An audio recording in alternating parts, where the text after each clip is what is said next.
Hey everyone, so I just got back with test driving a Model 3 with my friend, and those are sick cars. But we're going to talk about the WoW performance. So I zoomed in really quick there, but basically cutting straight to the FPS, you can see it's 1518 frames per second. Basically, this laptop with a 6800U gets 2800 by 1800, which is pretty high resolution, more than 1440p.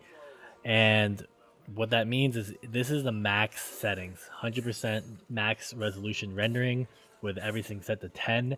You're going to get 20 frames per second if you're playing internally on the laptop OLED that is given with this. It's not quite 4K, but it looks pretty good for 13-inch. I would say probably on par with Retina display DPI settings.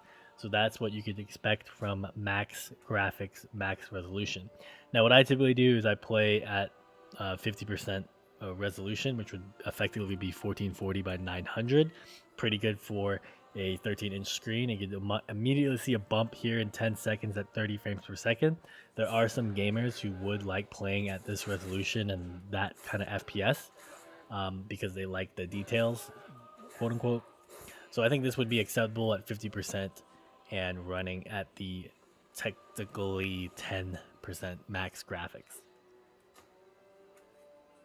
Now, for gamers who want to play at 60 FPS, there are different settings you could do. It's going to range anywhere from 4 to 6, depending on what you want to visually see on the screen versus what you want to actually play. For this setting that I put on, it's at 4 setting, and I bumped down to even, or first it was at 5, then it went down to 4, and you can see the immediate bump to 90 FPS, which is pretty great for playing, you know, any game. And with VSync on, this screen only refreshes at 60 FPS. So bumping up the settings, getting a little bit of lag, you could see it goes up to 50 FPS, but doesn't go up to 60.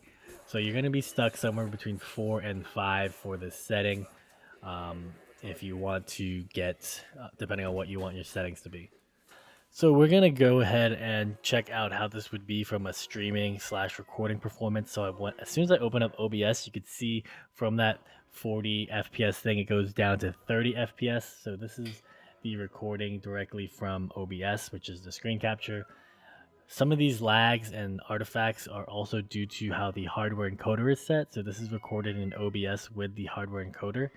And so, what I would say from this performance, what you're seeing as an on screen recording, is that it's probably not yet, this device is not yet ready as a content creator laptop and or as a streaming laptop. You definitely got to bump the settings down where if this wasn't in OBS, this would be 90 frames per second.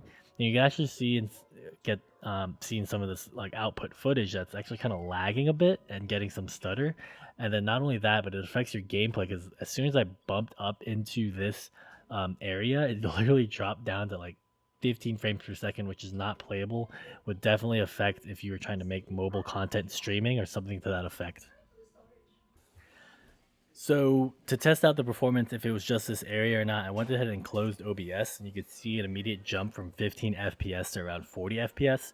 What this tells me is that for people who are playing in raids or probably more graphical intense areas, you might want to just stick to staying at 4 settings. So even though earlier in this video I showed it at 90 FPS, this could help you have a more consistent gameplay if you're trying to be a 60 FPS type of gamer.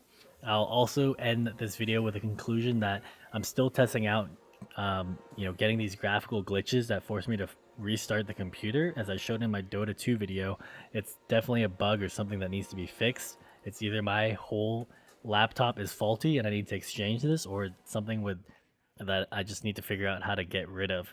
But for people who are considering getting this laptop, definitely test it out and put it through the hardware stress tests because you don't want to have this laptop outside of the return window and then all of a sudden you're playing a more intense game and your game just glitches out and you're stuck. So that's something I would recommend. But in the meantime, just this is a lightweight device that could definitely do the games that I play at medium to high settings. And the fact that it's coming from an integrated card, which means it has a really great laptop battery, means that at least from my testing, and if that graphical thing gets fixed or it's just my unit, this could be a laptop that I recommend to friends and family. So I'm going to do more testing. Be sure to check out some of the comments or leave comments if you want to see a particular video game, and I'll try my best to test that particular game out.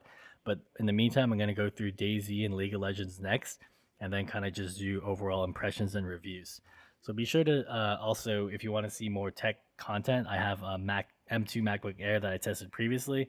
And if you want to see further content, I plan to also get the M2 Pros when they're released, hopefully sometime this month.